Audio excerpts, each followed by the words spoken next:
Greetings, good morning, good afternoon, good evening, wherever you are. My name is Niangi, and welcome to WrestleTalk News.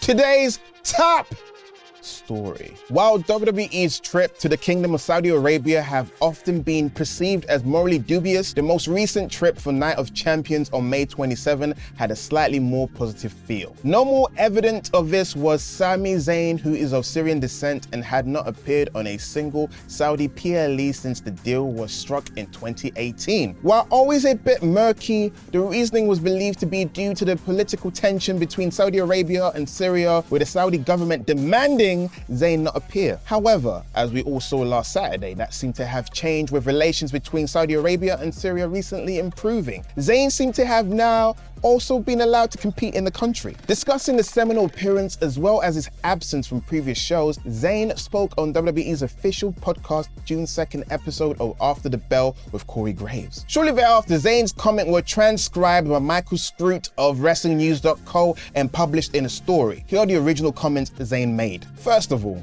the fact that I haven't been there in a few years and that there's been so much speculation as to why I'm not going or what's the political reasoning, this and that. I won't get into all of it, but I'll tell you 99% of what you've read online about the subject completely fabricated. People assuming things and then running with those assumptions and adding onto them. It's wild. I think anytime they can't get a concrete answer, that's kind of what tends to happen. I think that's like human nature.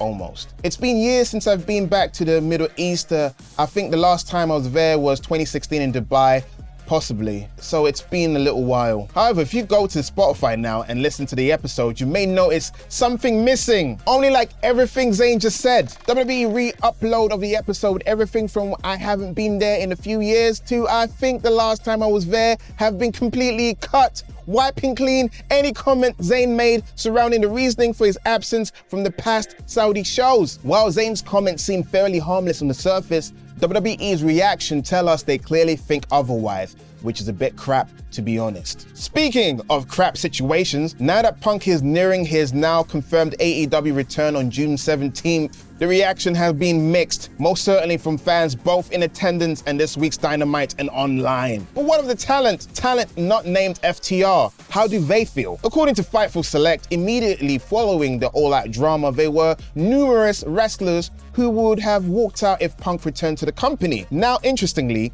this is said to be due to his comment at the scrum more than the backstage brawl part, and the former is something Punk apologized for. Since it became clear that Punk was indeed returning, Fightful notes that any talk of walkouts have not come up, and Punk-related tension said to have absolutely cooled off. Now, despite this, Fightful notes that AEW have taken measures to keep Punk separate from his locker room rivals via Collision brand split, which is why the roster so far is filled with all his buddies and favorite people. One of those faves will of course be a Steel, who is set to work on Collision in a remote capacity. According to Dave Meltzer's latest Wrestling Observer newsletter, both Punk and Steel are set to be heavily involved in creative for Collision, at the very least for Punk's angles. And while there were reports suggesting Punk's first program could be with Chris Jericho or Samoa Joe, it seems as if Punk may have his eye on working with one of AEW's newest arrivals, Switchblade Jay White. According to Fightful, Punk has taken a liking to White's work, and given Punk's buddies FTR are currently feuding with Bullet Club Gold alongside Ricky Starks, perhaps the first Punk feud is laying right there in front of us. Now, ladies and gentlemen, it's time for me to pass on to my tag team partner. I haven't seen him in 2 weeks, so excuse me while I get a bit emotional and give him a hug. Ladies and gentlemen, the most beautiful man from Canada had to come to the UK because there are a lot of jealous men that wanted to hunt him down. Ladies and gentlemen, he is your current interim champion, Tempest. Get in there, you sexy man. Give me a, yeah. Yeah, give me your leg. And the lights go out, Sat disappears, see you later. Thank you very much, Sat. Now before we get to our Rampage 1 minute one take, we have a word from Turbo Jack. Wait. This says Turbo Jake. Surely that's a typo, right? I'm 80s wrestler Turbo Jake, Turbo Jack's younger brother. And if there's one thing I know how to do, it's defend my inner Midwest and Atlantic WBB WFC Tag Team Championships. And if you want to get as good as defending as me, it's time for you to defend the damn tower with this video's sponsor, Rush Royale. Scan the QR code or click the link in the description to start your fun journey now. Rush Royale is a mobile game where you defend your tower at all costs against waves of enemies. Build and customize your deck and merge units to get even stronger ones. There's also mighty heroes, each one with crazy powerful and unique abilities that can turn the tide of battle in an instant. My favorite thing about the game is that the players are matched based on the same level for real-time battles, and you will not find yourself in a situation where the player waits up for the new. And now, Rush Royale is introducing a brand new hero, Jake Paul. Jake can super punch multiple monsters in one go, and it can be used twice to make it even more powerful. Just like I double uppercut that no-good Fabian Lenoir and his tag team partner Damian Lenoir anytime I see him. And he's got a bunch of other abilities too, to boost damage, critical hit chance, and reduce enemies' armor. Jake Paul is a limited time hero, only available until July 29th, but you can give him for free and keep him forever by scanning the QR code on screen right now or by clicking the link in the description. And new players will get a special Master Chest bonus with useful rewards, which can be exchanged for a legendary card. Download Rush Royale right now, and you can get the excitement of playing as Jake Paul in the game today. Now get out there and defend the damn tower. Now for the show you all been waiting on. This is Rampage, baby. Sat, start the clock. El Hijo del Vikingo beat Dralistico and Commander in a three-way match that was absolutely perfect lucha entertainment. The crowd was all the way into this. It was exciting. Commander's top rope walk is always incredible, and they hit the finish right after Vikingo's 630 splash through a table. Marvelous stuff. I'm going to speed this up a little bit. Mark Briscoe and Aubrey Edwards are going to face the Jarretts in a mixed tag, which is wacky. And then we got the AEW TV debut of Zack Sabre Jr. ZSJ beat Action Andretti in another fantastic TV match. The crowd were into everything on this show, to the point that Action Andretti actually gave Zack Sabre Jr. a run for his money. Zack targeted Action's arm, and just as it looked like Action might have a shot, Zack caught him with a brutal arm wrench as he held on to tap out. ZSJ versus Danielson this time, please. Willow Nightingale beat Emi Sakura to retain the NJPW Strong Women's World title with the Dr. Bomb, and I would have to think, if she didn't get hurt, would we have seen Mercedes Moné in this match instead? Surely she would have made her AEW debut here. Shush! In the middle of Rampage, and then we had our main event as Katsuyori Shibata defeated Lee Moriarty to retain the ROH Pure Championship, putting him to sleep and hitting him with a PK for the pin. This brings me so much joy after the match. Daniel Garcia made the confrontation. Yeah, give me that match too.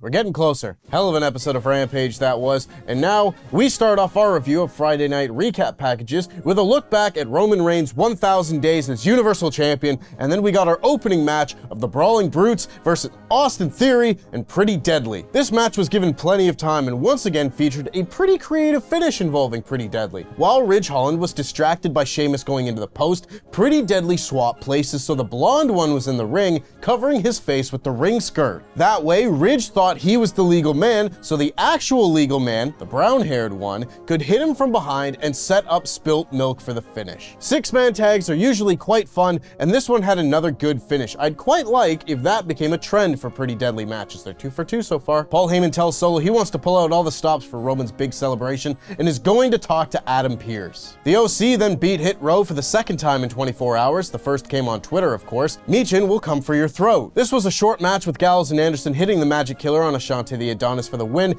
and after the match, AJ Styles hit the Phenomenal Forum on Top Dollar for good measure. Adam Pearce reassures Paul Heyman that tonight will go as planned with no Usos, which was a fabricated statement, and then we had the Grayson Waller effect with special guest Asuka. Hopefully, this would be better than the last edition of this show, and I suppose it was. Asuka does her promo in Japanese while Waller is like, haha, couldn't have said it better myself. He brings up Money in the Bank, and Io Sky comes down, and she and Asuka shout at each other in Japanese. Baka, baka, baka. That means stupid. I know that one. Baka baka. They are joined by Bayley, Shotzi, Lacey Evans, and Zelina Vega, who all say they will win the contract until Asuka retreats to the stage and says no one is ready for Asuka and is attacked by Bianca Belair. We get a recap of Baron Corbin showing up on NXT. Best of luck, NXT, you will need it. And then we got Cameron Grimes saying the next time Baron shows his face on SmackDown, he is going to handle it. I don't care what this man says. Baron Corbin does not need to be on all 3 shows. Baron Corbin is good. No, he's not. This led into our Money in the Bank qualifying match between Lacey Evans and Zelina Vega, where Zelina won the match with a code red in short order. Backstage after the match, Santos Escobar says he is going to qualify for Money in the Bank next week as he will face Mustafa Ali. We then got our men's Money in the Bank qualifying match as LA Knight took on Montez Ford. LA Knight once again got a very warm reception in the building and in this room. Yeah! Yeah!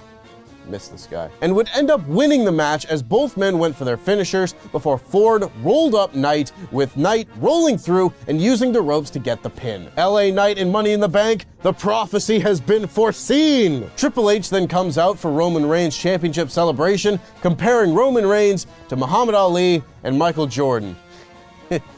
Okay. Roman then entered and was gifted his brand new undisputed championship belt. And it's the same belt, covered in gold foil, and it says undisputed on the belt, despite the fact that there is now another world title, meaning that Roman Reigns isn't undisputed anything anymore. God, I'm tired. There also weren't any extended members of the Bloodline in this segment. No Rikishi, no Wild Samoans, no Rock, obviously. But what we did have was the Usos, because Adam Pearce cannot be trusted. Despite all the security measures put in place by Adam Pearce, the Usos still just came out like nothing. Roman tells Jay to super kick Jimmy to make this right, and Jay doesn't do it. Jimmy tells Roman that he kicked him because Roman needed it. He says he did it for his brother. Jay is his brother, Solo is his brother, and Roman is the one betraying, manipulating, and says it'll happen to Solo when Roman is done with him. Roman says Solo can speak for himself and gives him the mic as Solo says that he acknowledges his tribal chief, but those are his brothers, as he joins the Usos on their side of the ring. Jimmy tells Roman that they're all brothers and they can still be the ones. They can still run this place like they have been, or Roman can be all alone on the island of relevancy all by himself. Roman hugs him and then says no as Solo hits Jimmy with the Samoan spike to end the show. Roman's championship celebration was the only thing of note on the show, really, but it was good TV. It feels fresh and interesting with the new character dynamic of Roman and the Usos on opposite sides, but there was still very little else to care about on this show. This episode of SmackDown gets a 3 out of 5. I've been Tempest, and that belt sucks. There you have it. I like that. You should always sign up. I'm Tempest with something else in the air. Oh, I'm Tempest with that belt sucks. sure does. Hilarious. It sure does.